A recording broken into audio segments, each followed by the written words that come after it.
విశ్వాస వనితలం యెహోవా నీడన నివాసులం.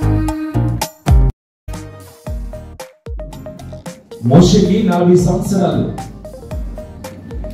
కోటను విడిచి, ప్యాలెస్ విడిచిపెట్టి, ఐగుప్తు విడిచిపెట్టి, మమ్మీకి కూడా చెప్పుండడేమో అప్పుడు, ఎవరికి చెప్పుండడు, వెళ్ళిపోతున్నాడు. నేను చచ్చిపోవచ్చు, ఇక్కడుండి చాలా డేంజర్ అని చెప్పి వెళ్ళిపోయిన మోషే మిద్యాను అరణ్యంలో ఒక బహుమానాన్ని పొందుకున్నాడు. ఏం బహుమానం తెలుసా? సిప్పోరా.